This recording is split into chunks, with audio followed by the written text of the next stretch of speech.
प्रधानमंत्री नरेंद्र मोदी ने आज उत्तर प्रदेश के शाहजहांपुर में गंगा एक्सप्रेसवे की आधारशिला रखी।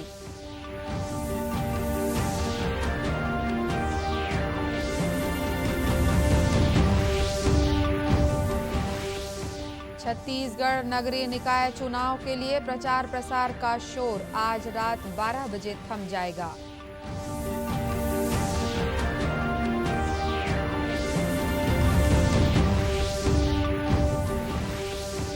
देश में अब तक 136 करोड़ 58 लाख से अधिक कोविड रोधी टीके लगाए गए।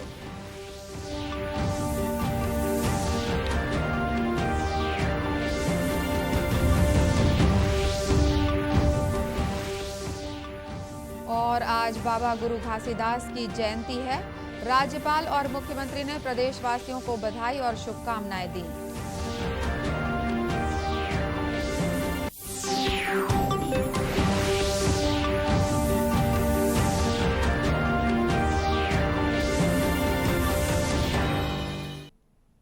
नमस्कार, आप देख रहे हैं दूरदर्शन समाचार। मैं हूं अनुराधा दुबे। अब समाचार विस्तार से। प्रधानमंत्री नरेंद्र मोदी ने आज उत्तर प्रदेश के शाहजहांपुर में गंगा एक्सप्रेसवे की आधारशिला रखी। इस अवसर पर उपस्थित जन समुदाय को संबोधित करते हुए उन्होंने कहा कि गंगा एक्सप्रेसवे अनंत संभावनाओं का एक्सप्रेसवे होगा। उन्होंने कहा कि ये विकास के नए द्वार खोलेगा, साथ ही इसके बनने से नए रोजगार का सृजन भी होगा। प्रधानमंत्री ने कहा कि आने वाले समय में उत्तर प्रदेश की पहचान सबसे आधुनिक राज्य के रूप में होगी। एयरपोर्ट बनाए जा रहे हैं, नए रेलवे रूट बन रहे हैं, जो यूपी के लोगों के लिए अनेक वरदान एक साथ लेकर आ रहे हैं। पहला वरदान लोगों के समय की बचत, दूसरा वरदान लोगों की सहूलियत में बढ़ोतरी, सुविधा में बढ़ोतरी, तीसरा वरदान यूपी के संसाधनों का सही और उत्तम से उत्तम उपयोग, चौथा वरदान यूपी के सामर्थ्य में वृद्धि। गौरतलब है कि 596 किलोमीटर लंबा और 6 लेन वाला एक्सप्रेसवे 36,200 करोड़ रुपए से अधिक की लागत से तैयार किया जाएगा। पूरी तरह बन जाने के बाद ये राज्य के पश्चिमी और पूर्वी क्षेत्रों को जोड़ने वाला उत्तर प्रदेश का सबसे लंबा एक्सप्रेसवे बन जाएगा। एक्सप्रेसवे पर शाहजहांपुर में 3.5 किलोमीटर लंबी हवाई पट्टी निर्मित की जाएगी, जो वायुसेना के विमानों को आपातकालीन उड़ान भरने और उतरने में सहायता प्रदान करेगी। एक्सप्रेसवे के साथ एक औद्योगिक गलियारा बनाने का भी प्रस्ताव है। इस एक्सप्रेसवे के बन जाने से औद्योगिक विकास, व्यापार, कृषि और पर्यटन आदि क्षेत्रों को बढ़ावा मिलेगा। छत्तीसगढ़ नगरीय निकाय चुनाव 2021 के लिए प्रचार प्रसार का शोर आज रात 12 बजे थम जाएगा। इसके मद्देनजर सभी पार्टी के नेता चुनाव प्रचार के आज आखिरी दिन पूरी ताकत के साथ चुनाव प्रचार में लगे हुए हैं। आज सभी दलों के नेता जनता के बीच जाकर अपने पक्ष में वोट करने की अपील कर रहे हैं। इसी कड़ी में मुख्यमंत्री भूपेश बघेल ने कल बीरगांव नगरीय निकाय के लिए पार्टी प्रत्याशियों के पक्ष में चुनाव प्रचार किया। इस दौरान मीडिया से बातचीत में श्री बघेल ने कहा कि जनता सरकार के विकास कार्यों से प्रभावित है और निश्चित रूप से उसका लाभ पार्टी प्रत्याशी को मिलेगा। 15 नगरीय निकाय में चुनाव होने जा रहा है। चूंकि अब समय नजदीक आते जा रहा है, मतदान के वैसे चुनावी गर्माहट की शुरुआत हो चुकी है। सारे प्रत्याशी मतदाताओं के घर में दस्तक दे रहे हैं, सारे दल के लोग जा रहे हैं। मुझे भी बीरगांव आने का अवसर मिला। इस क्षेत्र में अनेक बार मैं आया हूं, बहुत स्नेह प्यार इस क्षेत्र से मिला है।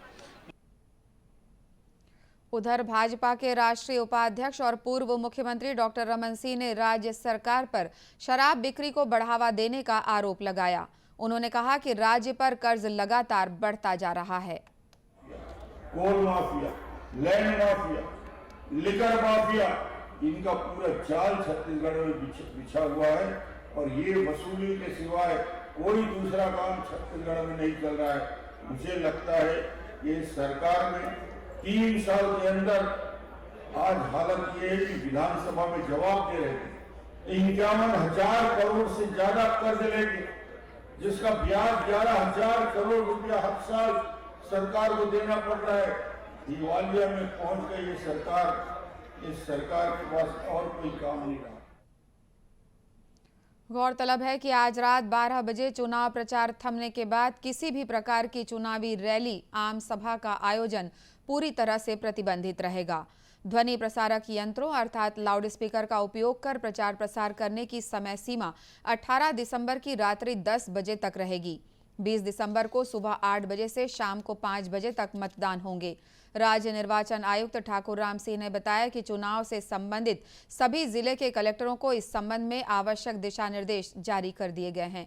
उन्होंने बताया कि संबंधित निर्वाचन क्षेत्र में मतदान समाप्ति के पहले आज शाम 5 बजे से 20 दिसंबर को मतदान समाप्ति तक और मतगणना के दिन 23 दिसंबर को पूरे दिन शराब दुकानें बंद रखी जाएंगी।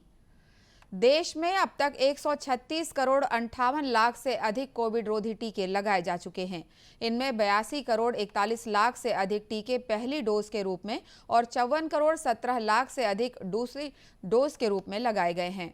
केंद्रीय स्वास्थ्य मंत्रालय ने बताया कि देश के 11 राज्यों में अभी तक ओमिक्रॉन के 101 मरीज सामने आए हैं। संयुक्त सचिव लव अग्रवाल ने कहा कि नए वेरिएंट ओमिक्रॉन के सबसे अधिक संक्रमित मरीज महाराष्ट्र, दिल्ली और राजस्थान में पाए गए हैं। अगर हम देश के कोविड ओमिक्रॉन केसेस की परिस्थिति को देखें तो हम पाते हैं कि 11 स्टेट में केवल 101 ओमिक्रॉन वेरिएंट से पीड़ित मरीजों की पहचान हुई है। भारतीय आयुर्विज्ञान अनुसंधान परिषद के महानिदेशक डॉक्टर बलराम भार्गव ने कहा कि ओमिक्रॉन वेरिएंट यूरोप और विश्व के अधिकांश भागों में तेजी से फैल रहा है। डॉक्टर भार्गव ने कहा कि इसे देखते हुए अनावश्यक यात्राओं से बचना चाहिए। नीति आयोग के सदस्य डॉक्टर वी.के. पॉल ने कहा कि भारत सरकार ने ओमिक्रॉन का फैलाव रोकने के लिए देश में आने वाले यात्रियों पर रोक लगाई है और निगरानी रखी जा रही है। इधर छत्तीसगढ़ में कोरोना संक्रमण की पॉजिटिविटी दर 1% से भी कम है। प्रदेश में कल कोरोना संक्रमण के 20 नए मामले सामने आए हैं। वहीं प्रदेश के 20 जिलों में कल कोरोना संक्रमण का कोई नया मामला सामने नहीं आया है। प्रदेश में अब तक 10,07,300 से अधिक कोरोना संक्रमित मरीजों की पहचान की जा चुकी है। इनमें 9,93,400 से अधिक मरीज स्वस्थ हो चुके हैं। वहीं वर्तमान में 339 मरीजों का प्रदेश के विभिन्न अस्पतालों या होम आइसोलेशन में इलाज चल रहा है। राज्य सरकार की विशेष प्राथमिकता वाले स्वामी आत्मानंद अंग्रेजी स्कूलों के बच्चों के लिए गरियाबंद जिला प्रशासन ने मुंबई से विशेष प्रशिक्षक बुलवाकर छत्तीसगढ़ में पहली बार स्लेक लाइन नामक खेल प्रशिक्षण आयोजित कर रही है। इस अभिनव खेल में रस्सी पर बैलेंस बनाकर चलने का हुनर सिखाने के लिए पहुंचे प्रशिक्षकों ने बताया कि इस खेल से न सिर्फ बच्चों में शारीरिक चुस्ती फुर्ती आती है, बल्कि इसे सीखने वाले बच्चे एकाग्रचित्त होते हैं। वहीं स्कूल के बच्चों ने भी इस प्रयास की सराहना की और सीखने के प्रति उत्सुकता जताई। बहुत अच्छा लग रहा है इस सीखने में और सरकार हमें सबसे पहले हमें ही लाया है इस गेम में खिलाने के लिए, तो बहुत अच्छा लग रहा है और बहुत ही मतलब बॉडी मेंटेन करने का ये जो है सीखने को मिल रहा है। प्रशिक्षण के शुभारंभ अवसर पर जिले के कलेक्टर नीलेश क्षीरसागर और जिला पंचायत सीईओ संदीप अग्रवाल भी स्वामी आत्मानंद स्कूल पहुंचे। नजारा उस वक्त बेहद रोचक हो गया जब कलेक्टर और जिला पंचायत सीईओ ने बच्चों की हौसला अफजाई के लिए उनके साथ रस्सी पर चलने का प्रयास किया। इस अवसर पर कलेक्टर ने मीडिया से बातचीत में बताया कि स्वामी आत्मानंद स्कूल के बाद जिले के बाकी स्कूलों से भी 10-10 बच्चों का चयन कर उन्हें भी इसका प्रशिक्षण दिलाया जाएगा। बच्चों को इस तरह का एक्सपोजर देना है कि जो बच्चे आगे बढ़े, और प्राइवेट स्कूल्स में भी इस तरह का एक्सपोजर नहीं होगा। जो अभी बच्चे सीख रहे कर रहे हैं उसको स्काईलाइन स्लैक लाइन कहा जाता है। ये एक अलग तरह का स्पोर्ट है जिसमें बैलेंस करने के लिए, कंसंट्रेशन करने के लिए तथा फ्लेक्सिबिलिटी के लिए बहुत उपयुक्त इस तरह का एक नया स्पोर्ट्स डेवलप हो रहा है और वो सेफ भी है। तो हम बच्चों को अभी सभी प्रथम स्टेज में जो हमारे सभी इंग्लिश मीडियम स्कूल है तथा जो हिंदी मीडियम स्कूल है वहाँ सिखाएंगे। कलेक्टर ने कहा कि प्रशिक्षण के दौरान सुरक्षा का ध्यान रखते हुए अब यह प्रशिक्षण रेत पर कराया जाएगा। आज बाबा गुरु घासीदास की जयंती है। इस मौके पर प्रदेश की राज्यपाल अनुसुईया उइके और मुख्यमंत्री ने गुरु घासीदास की जयंती पर प्रदेशवासियों को बधाई और शुभकामनाएं दी हैं। राज्यपाल ने अपने शुभकामना संदेश में कहा है कि महान संत बाबा गुरु घासीदास ने मनखे एक समान का संदेश देकर सद्मार्ग में चलने का रास्ता दिखाया। उन्होंने कहा कि समाज को एकता के सूत्र में पिरोने वाले बाबा गुरु घासीदास शांति, समरसता और सद्भावना के प्रतीक हैं। संत बाबा गुरु घासीदास ने समाज में व्याप्त भेदभाव और असमानता को दूर कर समतामूलक समाज स्थापित करने पर बल दिया। उनके उपदेश आज भी प्रासंगिक हैं। मुख्यमंत्री ने कहा है कि बाबा गुरु घासीदास जी का जीवन दर्शन और विचार मूल्य पूरी मानव जाति के लिए कल्याणकारी है और अनुकरणीय भी है। श्री बघेल ने कहा कि गुरु घासीदास जी ने शिक्षा को बढ़ावा देने के साथ सामाजिक समरसता और सबके उत्थान की दिशा में काम किया। उन्होंने कहा कि बाबा गुरु घासीदास जी ने लोगों को मानवीय गुणों के विकास का रास्ता दिखाया और नैतिक मूल्यों की पुनर्स्थापना की। इस बीच गुरु घासीदास जयंती पर प्रदेश में विभिन्न कार्यक्रमों का आयोजन किया जा रहा है। इस सिलसिले में मुख्यमंत्री राजधानी रायपुर के न्यू राजेंद्र नगर में आयोजित सार्वजनिक गुरु घासीदास जयंती समारोह में शामिल हुए। इस अवसर पर उन्होंने राजेंद्र नगर स्थित सामाजिक भवन में पुस्तकालय और कंप्यूटर के लिए 50 लाख रुपए देने की घोषणा की। इधर भिलाई में आज शोभा यात्रा निकाली गई। इस शोभा यात्रा में सतनाम पंथ के अनुयायियों ने बड़ी संख्या में हिस्सा लिया। भिलाई के सेक्टर 6 स्थित सतनाम भवन से निकाली गई ये शोभा यात्रा सतनाम पंथ के गुरुओं की अगुवाई में निकाली गई और शहर के विभिन्न मार्गों का भ्रमण करने के पश्चात सतनाम भवन पर आकर संपन्न हुई। भिलाई सतनाम सेवा समिति के अध्यक्ष संत कुमार केसकर ने बताया कि बाबा के एकता और भाईचारा के संदेश को जन जन तक पहुंचाने के मकसद से ये शोभा यात्रा प्रतिवर्ष निकाली जाती है। शोभा यात्रा है जो परम पूज्य गुरु घासीदास बाबा के अमर वाणियों को जन जन तक पहुंचाने के लिए, पूरा मानवता को संदेश देने के लिए ये अभियान चलाया जाता है कि बाबा के संदेश को, जो भिलाई की संस्कृति है, जो छत्तीसगढ़ की संस्कृति है, जो भारत की संस्कृति है, जो बाबा गुरु घासीदास बाबा की सर्वोच्च देन है, उसको जन जन तक पहुंचाने के लिए पूरा मानवता एक मैत्री भाव से, एक आपसी भाईचारा से सब मिल करके रहें। इसी भावना को जन जन तक पहुंचाने के लिए ये बाबा गुरु घासीदास बाबा के वाणी को हम आप तक पहुंचाने के लिए गली में, रास्ते में, कूचे में, जहां से भी हो सके हम मेन रास्तों से गुजरते हुए सभी लोगों को प्रेरित करेंगे कि इस भावना से सब जुड़े और सब एकता का प्रतीक दे, मानव की एकता का प्रतीक होना चाहिए। यही शोभा यात्रा निकाले जाने के पूर्व जैत खाम की विशेष पूजा अर्चना का आयोजन भी किया गया। पाकिस्तान के सिंध की यात्रा कर तीर्थ यात्रियों का दल वापस भारत लौट आया है।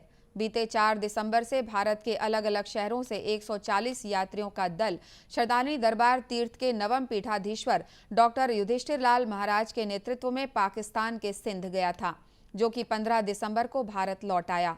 यात्रा के बारे में और अधिक जानकारी देते हुए डॉक्टर युधिष्ठिर लाल महाराज ने बताया कि पाकिस्तान पहुंचने पर तीर्थ यात्रियों का जोरदार स्वागत किया गया। इस साल भी 4 से 15 दिसंबर 2021 12 दिवसीय पाकिस्तान स्थित श्रद्धांजलि दरबार के आदि यानी मूल स्थानों और कुछ विशेष मंदिरों के दर्शन करने के लिए 133 यात्रियों का 5 प्रदेशों से हमारा जत्था गया।